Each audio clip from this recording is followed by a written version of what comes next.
In this video, you will learn how to reseat a video card in the encoder. This is necessary if the encoder no longer recognizes the video card. First, ensure the power cord and all other cables are unplugged from the encoder.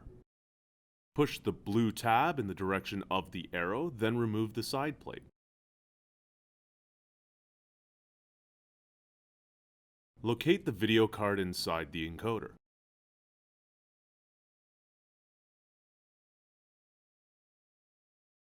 Pull gently on the video card to remove it.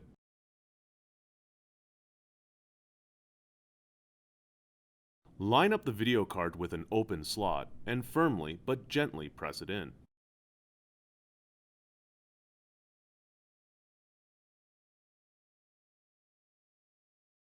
Secure the side panel back onto the encoder. Plug all cables and power cord back into the unit.